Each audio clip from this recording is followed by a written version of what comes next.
अब तक हमने ये देखा कि हमने ये डिफरेंट पाथ डिफाइन किए और फिर उनको डिफरेंट फंक्शंस के अंदर एग्जीक्यूट किया, और जब इनको यूआरएल से कॉल किया तो हमने किस तरह से इसमें पैरामीटर्स की वैल्यू दी थी ताकि किस डाटा के ऊपर इन्हें प्रोसेस करना है।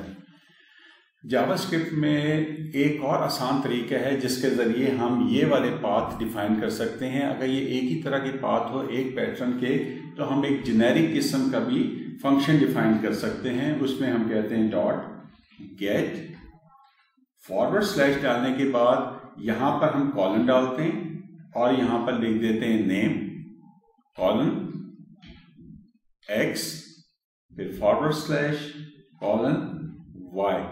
ये इस तरीके से जब हम करें तो हम इसको एक फंक्शन का नाम देते हैं हैंडल ऑपरेशंस। अब मेरा पाथ जो बनेगा वो ये बन जाएगा, सबट्रैक्ट का पाथ ये बन जाएगा, मल्टीप्लाई का ये बन जाएगा और बन जाएगा। मैं पाथ के जरिए ही वैल्यू ट्रांसफर कर रहा हूं। ये ऐड, सबट्रैक्ट, मल्टीप्लाई या डिव जो दिया जाएगा वो नेम में चला जाएगा। यहां पर पहले जो वैल्यू दी जाएगी वो एक्स को असाइन हो जाएगी और दूसरी वैल्यू वाई को हो जाएगी। और इन चीजों को जिस हम क्वेरी करके एक्सेस करते थे इस डेटा को, इन तीनों को मैं एक नए नाम से कॉल करूंगा और उसे कहेंगे रिक्वेस्ट डॉट पैरम्स, पैरामीटर से शॉर्ट पैरम। ये इसमें डॉट एक्स होगा, डॉट वाई होगा और डॉट नेम होगा।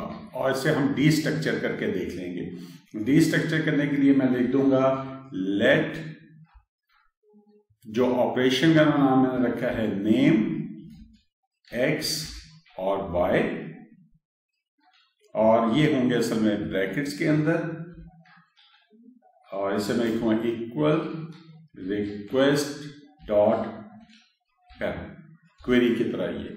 अब इसी को यहां से मैं उठाता हूं, इसको मैं ले जाता हूं कंट्रोल सी करके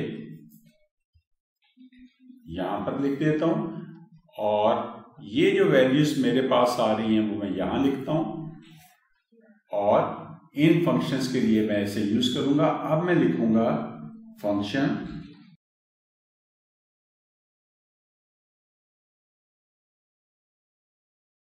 अब मैं स्विच स्टेटमेंट इस्तेमाल करूंगा। अगर नेम में ऐड हो तो